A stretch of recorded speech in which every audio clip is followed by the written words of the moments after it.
Hey folks, Vince the Evil DM here. I'm back at the table. This is going to be our mail call and find of the week. Got two things in this week, this past weekend actually, that I wanted to talk about. And so when I went to the used bookstore this week, I actually had found a pretty cool deal on a Conan box set from the D20 era.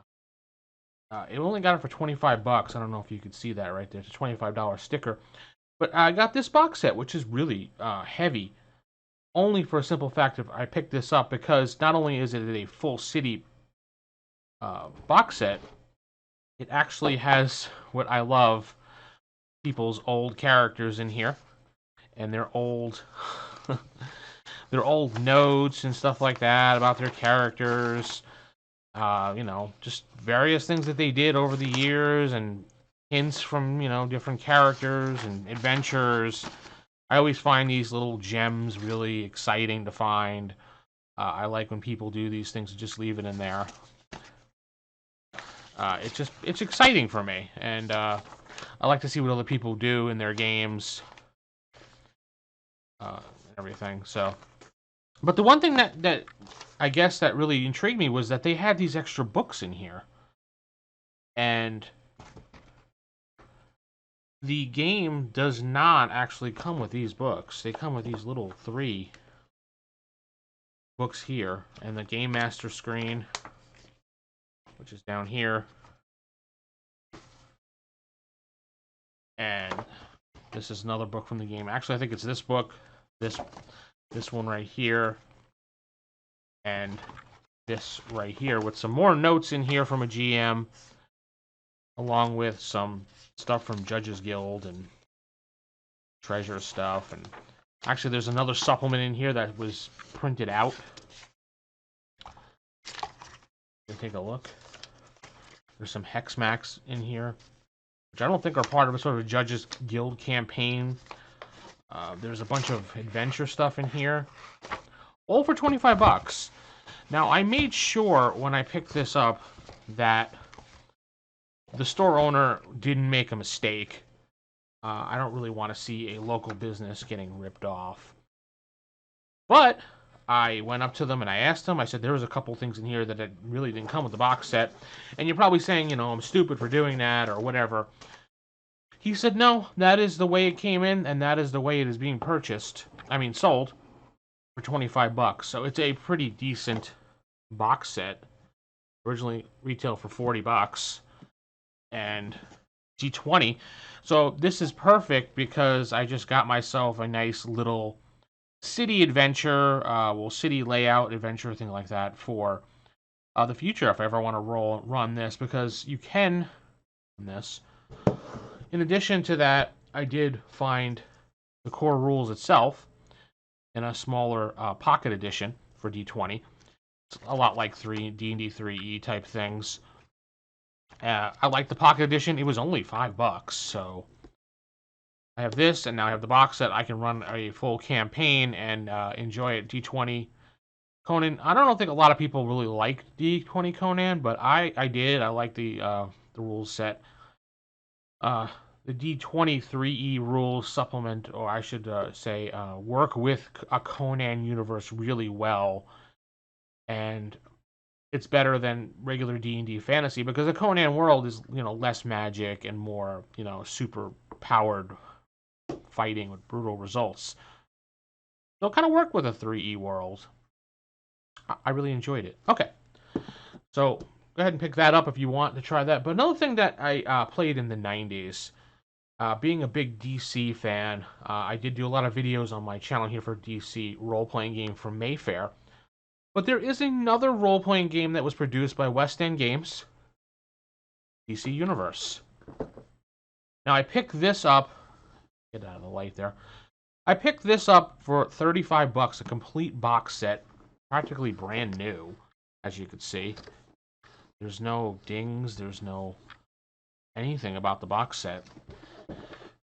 It's a funky little system with some weird dice. I played this in the 90s for, I think, late 90s. It really works well with a Batman type game, Teen Titans type game.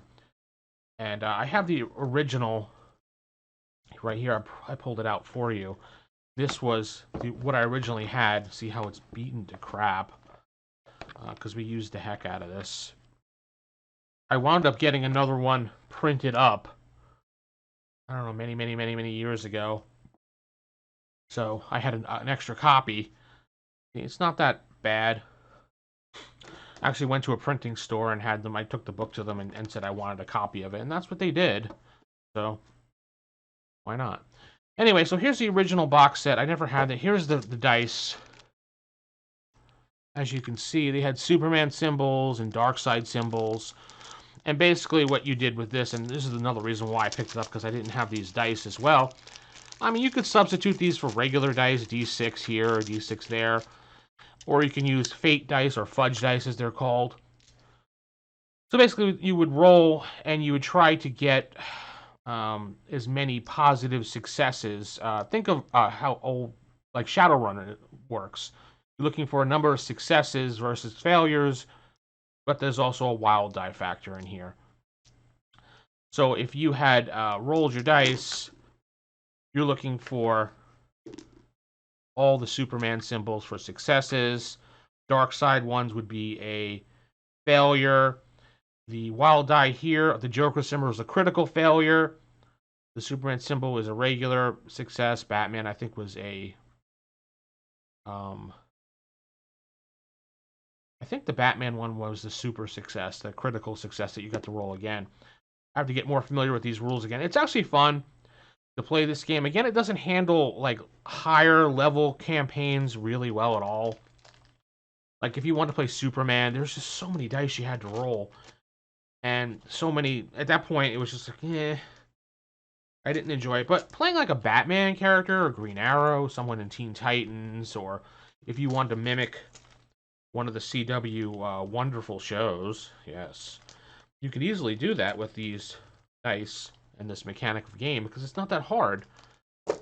In this, obviously, came the core book, which is brand spanking new. There was a promotional poster for it that just basically looks like the cover here. There was errata in this one, which I didn't even know about. I guess this is a later edition of the box set. This talks about some of the supplements that... Yeah, so you can see that better. Errata. This talks about some of the supplements that the game had. I do have some of the supplements. I have the Gotham City one.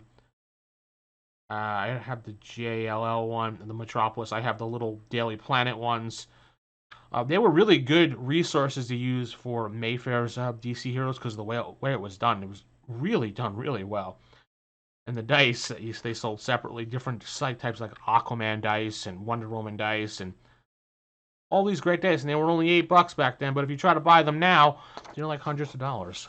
You got a narrator screen, which is very flimsy, but it's not going to break apart. It's decent. It helps out. Narrator's book, and that's it. I got that all for $35, and shipping was free. I don't know if it was someone just trying to get rid of it in a estate sale. I have no idea. I saw it. I picked it up because I wanted to get these things for my collection. Like I said, I only had the original book. Now I have a full box set. I'm happy about that. And it's a good, complete, solid box set. So these are the things that I grabbed. Finds and mail things of the week. So hopefully, maybe it's upside down. Whoops. There. So maybe it's something you might be interested in. I don't know. I might do some videos on this game just to, source it out. I like the D6 mechanic a lot when it comes to West End games. Though though some of these a little bit later, this D6 Legends system, as it's called, without when you strip off, file the serial number off of it, is a little bit wonky. They did use this for another game called Xena and Hercules, which is on my shelf somewhere. Also used some weird dice, but it was a little bit less complicated than this. This has a lot of minute little pluses and minuses and things you have to add and consider into it. There's a lot of stuff as a GM you probably want to cut out when you're playing this game. There was a lot of things West End Games was trying towards the end before when they went under the first time. This was one of them. They had a Men in Black game as well, which just used regular D6s. They had Tank Girl. They had Tales from the Crypt, the game, which is really weird. I'll have to do a little review on that one. And then there was the Master Book series, which came with the Indiana Jones game. That one was you had to be like somewhat of a genius. Some people say to play that one. It wasn't that complicated, but we'll go over that in the future. But with that said, tell me what you think about the finds and mail call of the week. I don't always do things, but sometimes I do stop by stores when I have some free time and like to pick things up. As you can see here, this was obviously a steal, 25 bucks for all those books, and another 5 for this. So, and this was 35. So, with that said, I'm going to head out, keep it original, keep it old school, and good night, everybody.